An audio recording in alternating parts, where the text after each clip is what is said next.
Bonjour à tous et bienvenue dans ce nouveau webinaire, Usarea dédié du coup à la modification, des interfaces, que ce soit post-évaluation sommative ou post-marquage, pour savoir dans quel cas il est nécessaire ou non, de refaire une évaluation.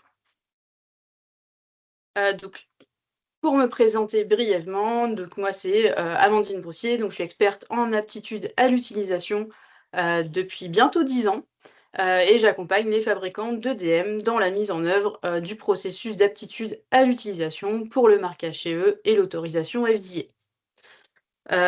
Et aussi, je suis la cofondatrice de Usarea, qui est une société dans laquelle nous accompagnons les fabricants dans la mise sur le marché de dispositifs sûrs, adaptés aux utilisateurs, tout en répondant aux exigences réglementaires du marquage CE et de l'autorisation FDA.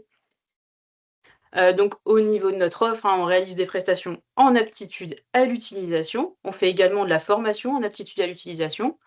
Ensuite, on a un pôle de recherche utilisateur pour mieux comprendre les besoins des utilisateurs et concevoir des solutions adaptées, que ce soit pour des dispositifs médicaux ou des solutions en santé. Et enfin, on fait également de la conception, donc conception d'interface numérique via du maquettage et conception de documentation d'accompagnement, donc notice utilisateur, guide de démarrage rapide ou support de formation. Mais passons au cœur du sujet sur pourquoi nous sommes ici aujourd'hui. Eh bien, tout simplement pour faire suite à de nombreuses questions qu'on reçoit, dont, la principale qui est, qu'on a identifié des modifications possibles, mais est-ce qu'on est vraiment obligé de refaire une évaluation sommative ou plus généralement, est-ce qu'on doit refaire un processus d'aptitude à l'utilisation suite à une modification? Derrière cette question en apparence assez simple, il se cache en réalité plusieurs enjeux. En effet, une modification, ça a un impact sur les risques d'usage, sur les tâches critiques, sur une charge projet, ça peut entraîner des design changes et bien d'autres enjeux qu'on trouve derrière. L'objectif donc de ce webinaire, c'est d'essayer d'apporter une méthode pour décider de façon proportionnée et pragmatique si une modification d'interface nécessite une réévaluation de l'aptitude à l'utilisation. Donc bon, pour introduire rapidement le sujet, on va revenir sur ce qu'est, l'utilisabilité. Donc l'utilisabilité, si on prend sa définition, c'est vraiment le degré selon lequel un produit peut être utilisé par des utilisateurs identifiés pour atteindre des buts définis avec efficacité, efficience et satisfaction dans un contexte d'utilisation spécifié. Autrement dit, bon, c'est un exemple classique que je prends, régulièrement, mais si demain on vous demande de, concevoir une porte, vous allez dire: «Bah, une porte, c'est simple, c'est une poignée, la porte centrale» et cetera. Mais en revanche, si on vous précise qu'une de ces portes doit être à destination d'un banquier ou utilisée à la banque et que l'autre va plutôt être utilisée, pardon, à l'hôpital, eh bien, vous allez vous retrouver, pardon, avec 2 conceptions totalement différentes. À gauche, c'est pour la banque, l'objectif, c'est de sécuriser l'argent pour éviter les vols et bien, du coup, on va avoir des portes blindées très renforcées, très protégées. Au contraire, à l'hôpital, le but, c'est de favoriser le passage des lits, des brancards et cetera. Donc on va plutôt viser, des portes qui s'ouvrent dans les 2 sens, des portes sans poignée. Donc on voit bien que le contexte a un impact direct sur la conception et ça, c'est ce qu'on appelle l'utilisabilité. Et maintenant, si on s'intéresse vraiment à l'aptitude à l'utilisation, si on prend la définition donnée par la 62366-1, qui est la norme de référence au niveau de l'aptitude à l'utilisation en Europe, eh bien, l'aptitude à l'utilisation, c'est défini comme la caractéristique de l'interface utilisateur qui facilite l'utilisation et établit ainsi l'efficacité, l'efficience et la satisfaction utilisateur dans l'environnement d'utilisation prévu. En d'autres termes, l'objectif, c'est vraiment de comprendre comment les utilisateurs interagissent avec le dispositif médical et étudier l'impact de la conception sur ces interactions. Quand on utilise un dispositif médical, eh bien, on a un utilisateur qui l'utilise dans un environnement spécifique, qui utilise du coup une interface. Eh bien, le but, c'est que ces trois-là soient conçus de manière cohérente pour mener à une utilisation correcte, donc qui soit sécurisée et efficace, et éviter tout ce qui va être erreur d'utilisation qui pourrait mettre en danger l'utilisateur et le patient. Donc un rapide rappel des différentes étapes du processus d'aptitude à l'utilisation selon la norme 62366-1. Donc tout commence par la spécification d'utilisation. On peut voir ça un petit peu comme la carte d'identité, hein, du dispositif. Donc on vient définir qui sont les utilisateurs, quelle est l'indication médicale prévue, dans quels environnements il est prévu d'utiliser le dispositif, quel est le principe de fonctionnement. Donc ça, c'est vraiment la première étape. Puis on passe à l'analyse des risques d'usage qui se fait en lien avec l'ISO 14971. Le but de cette analyse, c'est d'identifier tous les scénarios qui peuvent mener à des dangers et à des erreurs d'utilisation. Donc on vient un peu analyser tout ce qui peut mal se passer d'un point de vue usage. Une fois qu'on a fait ça, la norme nous recommande de sélectionner ces scénarios pour l'évaluation sommative, puis de spécifier l'interface utilisateur. Lorsqu'on a fait son analyse des risques d'usage, forcément, on a identifié des erreurs potentielles. Donc en face, on vient mettre des mesures de maîtrise du risque pour éviter leur apparition. Et tout ça, eh bien, ça va nous créer des exigences au niveau de l'interface utilisateur qu'on vient mettre dans sa spécification, qui résume un peu comment va être conçue l'interface. Ensuite, on va devoir venir documenter comment on a prévu d'évaluer notre interface utilisateur.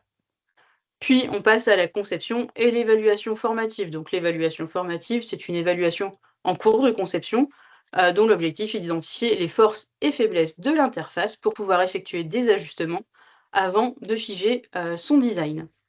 Et enfin, l'évaluation sommative, qui est la dernière étape. Donc là, c'est une évaluation faite sur le design figé de notre interface utilisateur. Et l'objectif, c'est vraiment d'apporter des preuves tangibles que l'interface peut être utilisée de manière sécurisée. C'est-à-dire que les mesures de maîtrise du risque qu'on a mis en place pour éviter la rencontre des erreurs d'utilisation sont efficaces. Donc aujourd'hui, dans ce webinaire, on va aborder deux contextes totalement différents. Le premier, ça va être les modifications post-évaluation sommative et le deuxième, les modifications post-marquage. Donc, au niveau des modifications post-sommatives. Donc, quand on réalise une évaluation sommative, généralement sous forme de test utilisateur, on va observer différentes choses. La chose qui nous intéresse le plus, c'est les événements rencontrés. C'est-à-dire que lors d'une évaluation sommative, on demande aux utilisateurs d'effectuer certaines tâches avec le dispositif. Lorsqu'ils effectuent ces tâches, on va observer s'ils rencontrent des erreurs d'utilisation, des presque erreurs ou encore des difficultés. Suite à ça, on va aussi analyser les commentaires des utilisateurs. L'objectif, c'est si on a observé une erreur d'utilisation, une presque erreur ou une difficulté, on va demander un petit peu à l'utilisateur qu'est-ce qui a bien pu se passer, qu'est-ce qui a pu conduire à cet événement. Est-ce que c'était lié à l'interface? Est-ce que c'est lié à la formation ou autre? Vraiment, on va essayer de creuser pourquoi cet événement a été rencontré. On se base aussi sur les observations de l'équipe de test. Forcément, vous allez observer des événements, c'est vous qui allez catégoriser si ce sont des erreurs d'utilisation, des presque erreurs, difficultés, et c'est en ayant ces observations que vous allez aussi pouvoir collecter les commentaires de l'utilisateur et rebondir avec eux. Puisque en test, il est possible que des fois les utilisateurs ne se rendent pas compte qu'ils aient fait une erreur. Donc si vous ne revenez pas dessus avec eux, eh bien vous pouvez passer vraiment à côté de la cause de l'erreur. Et donc tous ces éléments, ils ont un objectif particulier, c'est de déterminer les causes racines de chaque événement, c'est-à-dire de bien comprendre qu'est-ce qui a mené à l'événement. Est-ce que c'est l'interface qui n'était pas claire? Est-ce que si jamais il y avait une formation, c'était un souci au niveau de la formation? Est-ce que ça vient de la notice? Est-ce que, bah, par exemple, sur des professionnels de santé, c'est une pratique clinique, qu'ils n'ont pas l'habitude de faire ou alors eux ont leur propre pratique et du coup, la pratique de ce dispositif n'est pas alignée avec la leur? Est-ce que c'est un transfert négatif? On a tellement eu l'habitude d'utiliser un dispositif qu'en changeant de dispositif, bah, on a appliqué les mêmes automatismes et malheureusement, votre dispositif ne fonctionnait pas de la même manière. Voilà, tout ça, c'est des questions qu'on peut se poser et qu'on doit investiguer pour savoir vraiment la cause racine de l'événement. Là, on est à un stade où on ne décide pas encore s'il faut modifier ou retester. Là, le but, c'est vraiment d'analyser les événements observés, leur impact potentiel sur la sécurité et les causes racines. Ensuite, ces résultats, ils vont venir nous aider à alimenter la gestion des risques résiduels. Ce qui se passe lorsqu'on a ces résultats d'évaluation sommative, c'est qu'on va d'abord se demander si chaque problème lié à l'utilisation est documenté ou non dans l'analyse des risques. Autrement dit, est-ce que c'est un problème que vous aviez anticipé ou est-ce que c'est un nouveau problème qui est survenu lors de l'évaluation sommative? Si la réponse est non, donc si vous découvrez un nouveau problème lors de votre évaluation sommative, vous allez documenter chacun des événements, donc chacun des problèmes, dans votre analyse des risques pour la mettre à jour et intégrer ces nouveaux risques. Si la réponse est oui, la première question à se demander, pardon, ça va être le problème peut-il mener à un dommage? Donc même pour les nouveaux problèmes que vous avez documentés, vous allez vous poser la même question.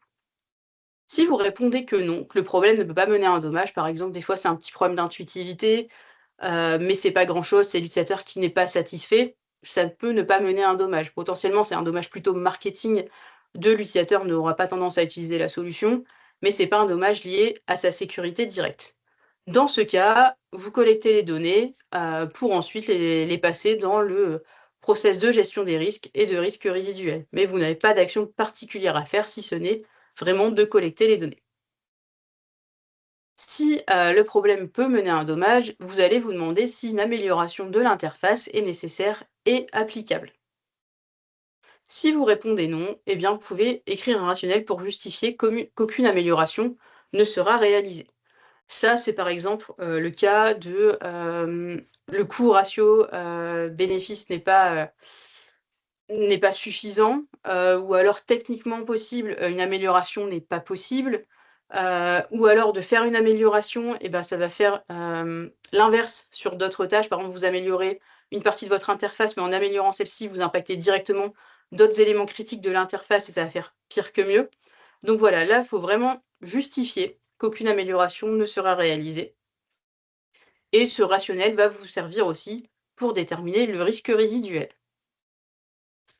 Si en revanche, vous déterminez qu'une amélioration d'interface est nécessaire et applicable, vous allez devoir répéter les activités 5.1 à 5.8 de la 62366-1. Donc c'est-à-dire de la spécification d'utilisation à la conception et évaluation formative. On s'arrête là pour cette question. Puisque une amélioration, bah, potentiellement, vous allez peut-être changer vos groupes utilisateurs, hein, donc devoir mettre à jour votre spécification. Si vous en êtes arrivé là, c'est que vous avez vu qu'il y avait un impact sur la sécurité et donc sur les risques d'usage. Donc potentiellement, vous allez remettre en place des nouvelles mesures de maîtrise du risque. Donc vous allez devoir mettre à jour votre analyse de risque. Si vous modifiez l'interface, vous devez modifier votre spécification d'interface utilisateur puisque vous allez créer des nouvelles exigences ou en modifier des existantes. Enfin, vous allez devoir concevoir et potentiellement refaire des évaluations formatives suivant la nature des modifications et suivant le temps que vous avez, le niveau de confiance que vous avez. Et du coup, une fois qu'on a fait toutes ces activités, on va se demander s'il est nécessaire ou non de refaire une évaluation sommative. Donc on voit bien que déjà pour arriver à est-ce qu'il est nécessaire de refaire une évaluation sommative, on a quand même quelques questions à se poser avant, notamment sur la sécurité, sur la praticité, de la modification et enfin on vient se demander s'il faut en faire une ou non. Si la réponse est non, eh bien il faut de nouveau un rationnel pour justifier qu'une évaluation sommative n'est pas nécessaire. Il y a plusieurs cas où ça peut arriver. Ça peut être une modification que vous classifiez comme «mineure» entre guillemets, qui n'aura pas un gros impact sur la sécurité ou qui ne vient pas, remplacer une mesure de maîtrise, déjà en place et qui a prouvé son efficacité. Ça peut être en vous basant sur de la littérature existante, sur des interfaces existantes. Enfin voilà, vous avez plusieurs cas dans lesquels vous pouvez justifier. L'important, c'est vraiment de faire un rationnel et ce rationnel, de nouveau, vous allez devoir, le réunir avec les autres données nécessaires pour déterminer votre risque résiduel.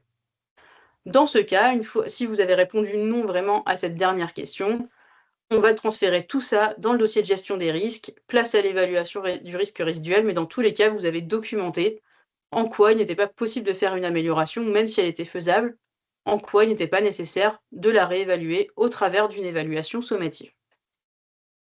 Si en revanche, vous répondez que oui, enfin vous déterminez que oui, il est nécessaire de refaire une évaluation sommative, eh bien vous allez conduire une évaluation sommative complémentaire et on va redémarrer tout le processus à résultat de l'évaluation sommative. Et suite à cette nouvelle évaluation sommative, on va repasser par toutes les questions pour voir s'il est nécessaire de refaire de nouveau une évaluation sommative ou si tout s'est bien passé. Et vous pouvez passer à l'évaluation des risques résiduels si aucune amélioration n'est possible. Et donc du coup, les résultats de l'évaluation sommative vont directement alimenter votre rapport de gestion des risques. Il faut aussi savoir quand même que toutes les modifications n'ont pas le même poids. La logique que je viens de vous présenter, elle concerne avant tout les modifications ayant un impact potentiel sur la sécurité. Comme je vous disais, si c'est un impact plutôt sur la satisfaction utilisateur ou autre, alors à terme, ça peut avoir un impact sur la sécurité, mais sur le court terme, sur le à chaud, ça n'a pas d'impact direct sur la sécurité, donc on peut se dire que ça ne mène pas à un dommage et s'arrêter là et fournir une justification. Les améliorations de type ergonomique ou de confort ne vont pas conduire automatiquement à une nouvelle évaluation sommative. Ça ne veut pas dire que ça ne peut jamais arriver. Tout va dépendre aussi de l'impact sur les risques. Mais généralement, voilà, des petites modifications. Si vous changez votre logo, par exemple, on va peut-être pas refaire une évaluation sommative parce que vous avez changé votre logo. Dans tous les cas, il faut d'abord analyser l'impact sur les tâches critiques et les risques d'usage. Tout ça en lien avec l'ISO 14971 pour valider la vérification de vos mesures de maîtrise du risque. Et donc, si la sécurité n'est pas affectée, une autre approche peut être suffisante, notamment des rationnels, de l'état de l'art ou autre.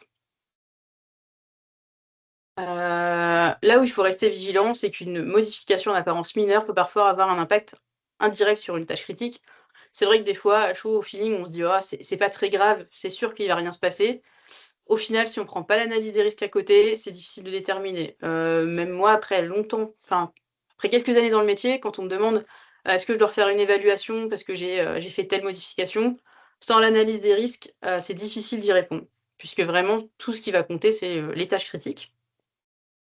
Et le risque qu'on voit souvent avec les évaluations sommatives, c'est qu'on vient de terminer l'étude, les résultats sont frais, on a identifié plein de pistes d'amélioration, on se dit: «Ah, c'est super, je pourrais modifier tout ça, mon dispositif va être encore mieux». Et donc du coup, on va vouloir tout modifier rapidement, sans en oubliant des fois le côté réglementaire derrière qui, va nous mettre quand même un petit stop, quand on voit que, bah, peut-être qu'on va devoir recommencer des processus ou autre. Donc je suis pas en train de dire qu'il faut pas faire de modifications, hein, mais vraiment, après une évaluation sommative, il faut pas réagir trop à chaud et d'abord un petit peu se poser sur ce qui est vraiment faisable et ce qui est vraiment, obligatoire, d'un point de vue sécurité. Maintenant, si on s'intéresse aux évaluations post-marquage, eh bien, on peut envisager également des modifications. C'est pas parce que notre dispositif est commercialisé qu'on ne doit plus y toucher. Au contraire, on peut vouloir faire des modifications, eh bien, pour l'améliorer. On peut vouloir faire des modifications puisqu'on a reçu des suggestions d'amélioration de la part des utilisateurs et on s'est dit: «Ah bah oui, peut-être qu'on peut quand même, le changer». Ça peut être à la suite d'un incident, d'une réclamation ou d'un rappel produit et dans le cadre d'une évolution technique ou réglementaire, si par exemple, votre dispositif, avait une certaine manière de fonctionner, mais que tous vos concurrents ont fait une évolution technique, vous allez peut-être vouloir vous aligner pour rester concurrentiel. Dans ce cas, dès que vous faites une modification, que vous envisagez une modification, la question usability doit se poser. Ça ne veut pas forcément dire qu'il va refalloir une étude, mais on ne peut pas considérer qu'un changement d'interface, post-market est neutre. Il faut vraiment sonder la question usage. Donc on doit la questionner sous l'angle usability, puisque même une modification mineure peut avoir un impact sur l'usage réel et l'absence de problème apparent ne dispense pas de l'analyse. C'est pas parce qu'on est sûr de nous, au fond de nous, qu'on est sûr qu'il y aura pas de problème que, on doit se dispenser de faire une analyse. Ne serait-ce déjà que pour, rationaliser et ensuite pour de la traçabilité, que ce soit en cas d'audit ou autre, on va avoir besoin de justifier en quoi cette modification n'a pas d'impact sur l'usage. Qu'est-ce qu'il va falloir analyser lorsqu'on décide ou qu'on envisage de faire une modification post-évaluation, post-marquage, pardon? Bien, la première chose à regarder, c'est l'impact sur les risques d'usage, encore une fois. L'impact sur l'utilisation réelle, l'éventuelle introduction de nouveaux utilisateurs, puisque des fois, on fait des modifications. Par exemple, là, si on passe d'un dispositif qui était utilisé, à l'hôpital par les médecins, au final, on se rend compte que, je sais pas, c'est des mesures de suivi qu'on peut les faire à domicile. On va avoir les nouveaux utilisateurs qui vont être les patients à domicile. On peut avoir un nouvel environnement. Là, dans ce cadre, on passerait d'une utilisation purement hospitalière à une utilisation également à domicile, qui a un impact sur l'usage. Et il faut également analyser l'impact sur la formation, la notice, tout ce qui va être étiquetage, packaging ou encore flux d'utilisation de son dispositif. Donc ça, c'est vraiment des questions à se poser pour la moindre modification qu'on compte faire. Donc ça, c'est un schéma de la FDA. Je l'ai mis parce qu'il peut être utilisé quand même comme grille de réflexion, même pour l'Europe. Donc il vient de la guidance, sur le contenu des informations de facteurs humains dans les soumissions de dispositifs médicaux, qui date de 2022. Donc il faut savoir que c'est encore un draft, hein, c'est pas une guidance qui a été, officiellement, approuvée. Donc ce schéma, ce qu'il nous dit, c'est bon, d'abord on se pose la question si c'est une modification sur un dispositif existant. Donc si c'est le cas, eh bien, ce que ça nous dit, c'est vraiment qu'il va falloir s'intéresser à est-ce que c'est une modification qui affecte, pardon, l'interface utilisateur, les utilisateurs, l'utilisation prévue, l'environnement d'utilisation, la formation ou encore tout ce qui va être labelling. Si on répond non, alors côté FDA, on tombe dans ce qu'on appelle la soumission de catégorie 1, donc on fait juste une conclusion et un sommaire de haut niveau. Et bien là, on peut considérer que nous, si on répond non à ces catégories, eh bien ça retombe au schéma qu'on voyait tout à l'heure post, évaluation sommative, où on va juste venir, faire une phrase disant qu'il y a aucun impact sur l'interface utilisateur, sur les utilisateurs et cetera et donc mettre ça dans le dossier de gestion des risques. Si en revanche, on a modifié un de ces composants, là, on va repartir sur l'analyse des risques et on va se demander: est-ce que j'ai introduit des nouvelles tâches dites critiques, donc c'est des tâches pour lesquelles, le dommage associé a une gravité importante, ou est-ce que, cette modification a impacté des tâches déjà existantes? Si la réponse est non, côté FDA, on tombe sur une, soumission des facteurs humains catégorie 2. Donc, c'est un rationnel expliquant en quoi cette modification n'a pas d'impact sur les tâches critiques.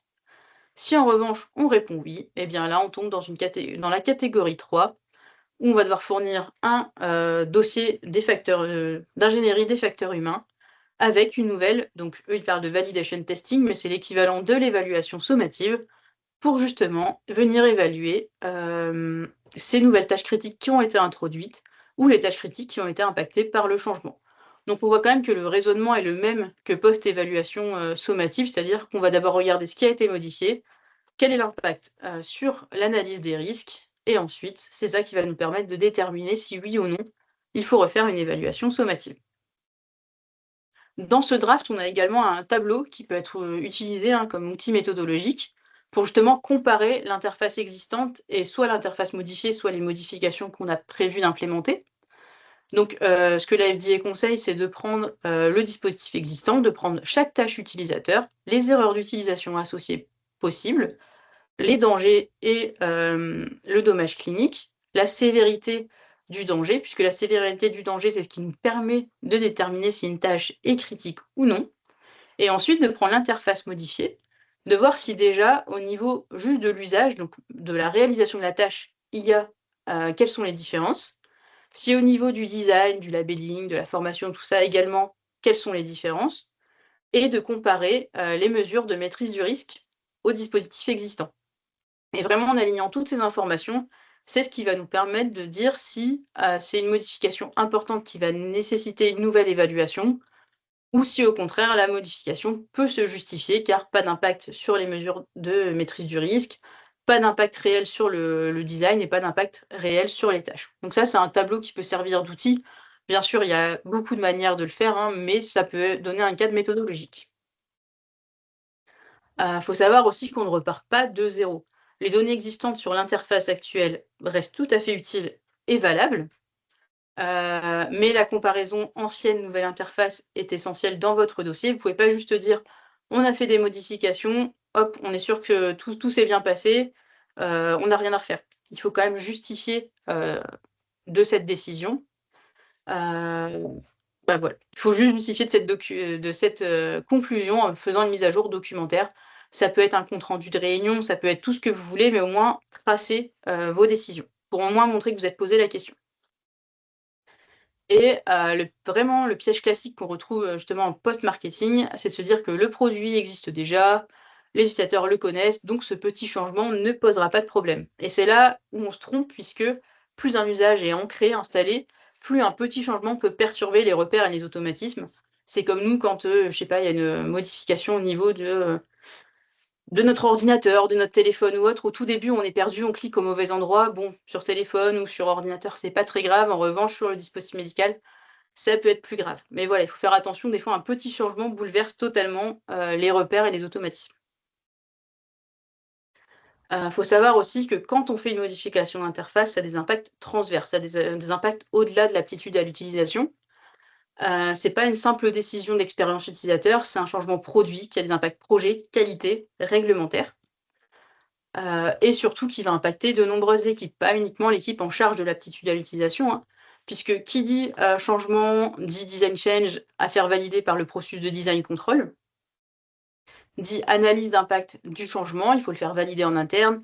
Ça peut être le fruit de beaucoup de réunions, de beaucoup de réflexions. Ensuite, suivant la nature de la modification, peut-être qu'il y aura des vérifications techniques et des essais à faire, hein, des tests de vérif, l'installation de bancs de tests. Ça peut avoir un impact sur la notice d'utilisation. Si vous mettez à jour votre interface et que vous avez mis des visuels de votre interface dans votre notice, eh bien forcément, il faudra mettre à jour votre notice. Ça peut être des mises à jour d'étiquettes, de packaging, de support de formation, si jamais vous avez une formation qui accompagne le dispositif. Si vous avez une investigation clinique en cours, eh bien, ça veut potentiellement dire recontacter tous les centres, soumettre vos protocoles liés à cette nouvelle interface. Et dans tous les cas, ça ouvre une mise à jour documentaire et justification. Donc attention, je ne suis pas du tout en train de dire qu'il ne faut pas faire de modifications. C'est juste que quand on envisage une modification, il faut bien peser dans la balance avantage, contre le ratio, temps, coût, énergie. Donc voilà, c'est vraiment une balance à faire, mais si vraiment il y a une modification qui est essentielle pour la sécurité de l'utilisateur, on va privilégier la sécurité de l'utilisateur, quitte à en plus, ça va nous permettre potentiellement d'éviter des rappels, des insatisfactions et cetera. Mais voilà, il faut toujours garder en tête qu'une modification, c'est pas aussi simple que je vais juste modifier. Si on prend 2 petits exemples concrets, le premier, donc si on prend un dispositif de type, PAX, pardon, hem, si on a une version actuelle dans laquelle on aurait, sur chaque page imprimée, il y a déjà des informations permettant d'associer les pages entre elles. Donc les identifiants patients, les identifiants d'études, ça nous permet de protéger, l'utilisateur du risque de mixer les pages. Si on a 6 pages de compte rendu et aucun repère visuel pour savoir que ça appartient au même patient, potentiellement on peut les perdre. Donc là, sur la version actuelle, on a bien, un ID patient, un identifiant d'études.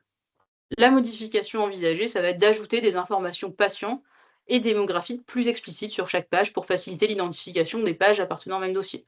Donc ça peut être ajouter le sexe du patient, son âge ou d'autres données.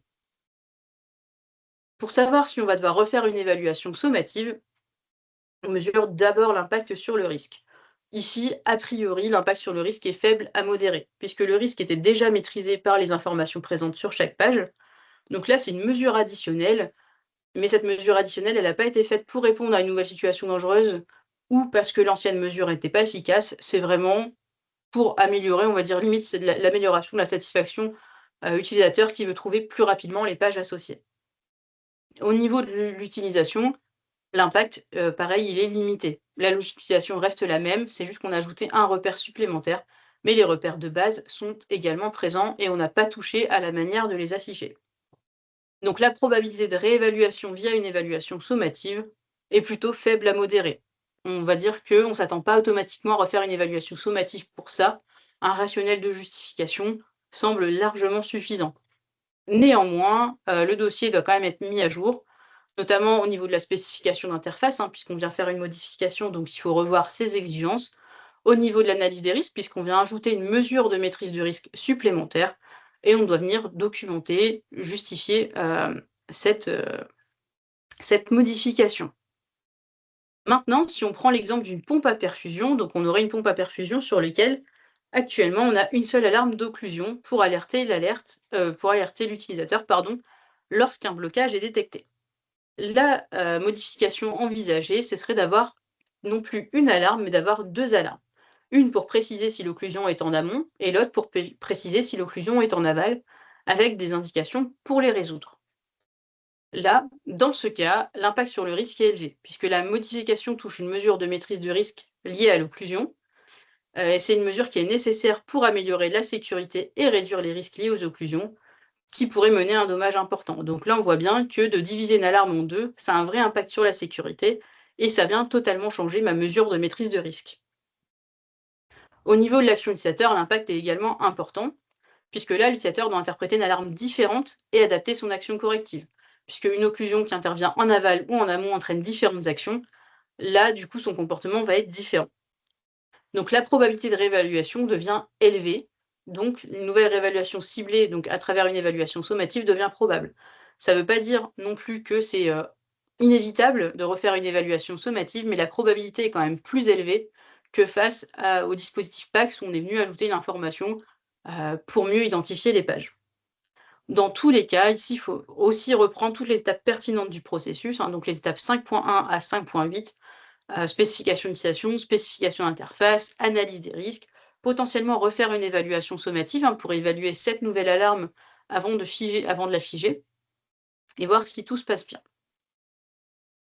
Donc que l'on soit post-évaluation sommative ou post-marquage, on le voit bien, la question essentielle, c'est de connaître l'impact réel de la modification sur le risque et sur l'action utilisateur. Dans les 2 cas, ce qu'il faut savoir, c'est que la réévaluation doit rester proportionnée. Et pour ça, on a la notion de cadrage de l'effort qui est présente dans la norme 62366. Cette notion, nous permet de nous dire qu'on ne va pas forcément réévaluer toute l'interface. On va se concentrer uniquement sur la partie ou les parties modifiées et aux éléments impactés. Donc parfois, on modifie une partie, on pense qu'on a que cette partie, mais en fait, ça va impacter d'autres éléments qui sont dépendants de notre partie modifiée. Dans ce cas, on va vraiment évaluer tout ce qui a été impacté par le changement. Et donc la méthode et le niveau d'effort peuvent être adaptés. Donc la norme est assez vague à ce sujet, je pense que c'est volontaire, en nous disant juste que, voilà, la méthode, le niveau d'effort peuvent être adaptés, ainsi que le nombre de participants. Dans tous les cas, ce qui compte, c'est la justification. C'est-à-dire qu'en évaluation sommative, on s'attend généralement à retrouver minimum 15 participants par groupe utilisateur. Dans le cas d'une réévaluation d'une modification, il est possible de justifier de faire moins d'utilisateurs. Ça, c'est vraiment du rationnel, de la justification, de l'explication. Et pareil, une autre méthode que les tests utilisateurs peuvent être envisagés, mais pareil, c'est du rationnel, il n'y a pas de règle précise sur ça va passer si je fais une autre méthodologie ou non. Et aussi lorsqu'on réévalue, la partie modifiée, on va réévaluer que les utilisateurs concernés par cette modification. Si vous avez plusieurs groupes d'utilisateurs, mais que la modification n'en concerne que un, vous n'allez pas refaire une évaluation avec tous les utilisateurs, mais uniquement avec le groupe d'utilisateurs impacté. Dans tous les cas, ce qui compte, que ce soit le nombre de participants, la méthode ou le niveau d'effort, eh bien, il faut que les preuves générées restent suffisantes, tangibles et défendables, et elles doivent vous permettre de pouvoir conclure sur l'acceptabilité du risque. Donc il n'est pas nécessaire de tout recommencer systématiquement, mais il faut d'abord plutôt cibler la modification, ses impacts sur l'usage et adapter le niveau d'effort de façon proportionnée, tout en documentant, les éléments.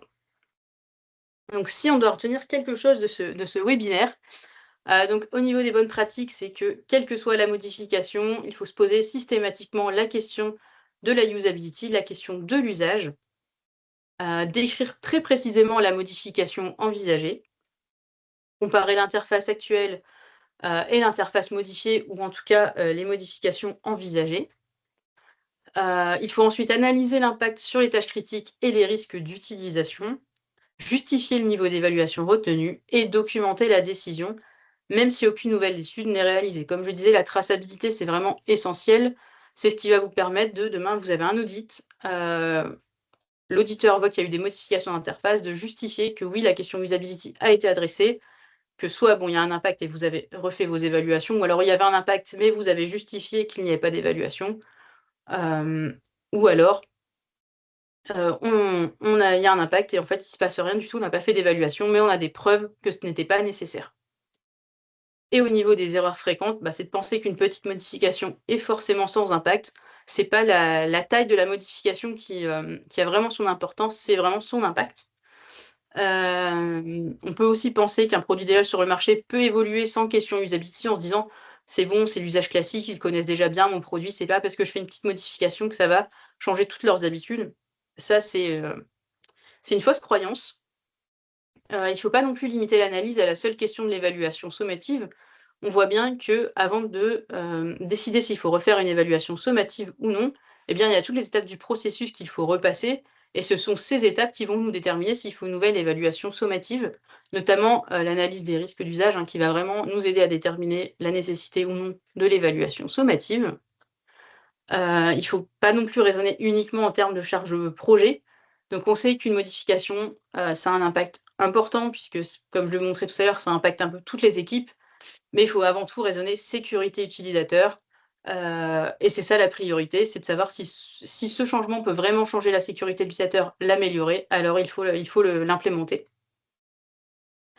Une des erreurs, c'est de conclure Pas de nouvelle étude, pas d'impact sans justification documentée. Ça peut vous mener à une non-conformité.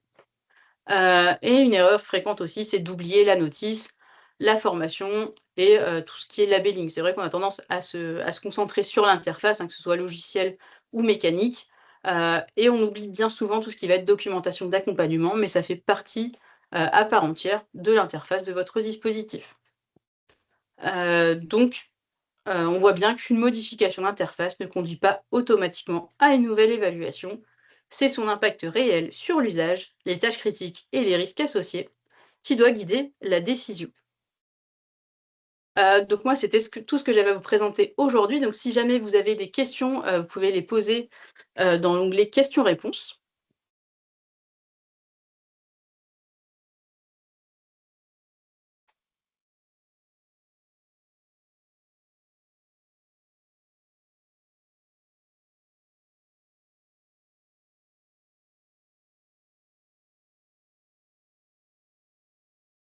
Donc pour l'instant, on n'a pas de questions, mais si jamais vous en avez, n'hésitez pas.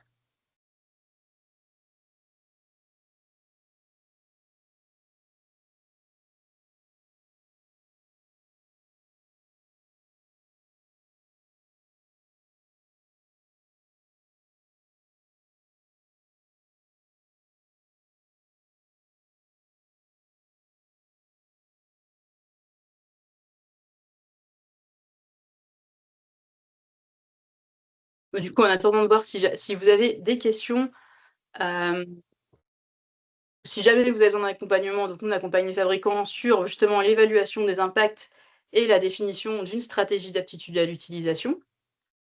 On prépare et on réalise des évaluations et on structure les livrables attendus. Donc n'hésitez pas à nous contacter si vous avez un besoin ou même si vous avez des questions, qui vous viennent après ce webinaire, n'hésitez pas, à nous contacter. On se fera un plaisir d'y répondre. Et notre prochain webinaire, donc vous recevrez un lien d'inscription, avec le replay du webinaire, mais il portera sur, justement le suivi post-market et l'aptitude à l'utilisation. Quelles données vraiment collecter pour identifier les vrais signaux d'usage? Quelles données sont utiles, pour votre PMS? Donc ce sera le 28 mai, à 11 heures. Donc pareil, n'hésitez pas à vous inscrire.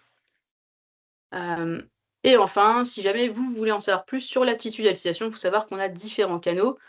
Donc un podcast, sur Spotify, une newsletter à laquelle vous pouvez vous inscrire. On vous envoie une newsletter une fois par mois, hem, pour en savoir plus sur l'aptitude à l'utilisation ou l'actualité réglementaire. On a également une chaîne YouTube sur laquelle vous pouvez retrouver tous les replays des webinaires, mais également, notre série qui s'appelle «1 minute pour comprendre», où on vous explique un concept en 1 minute.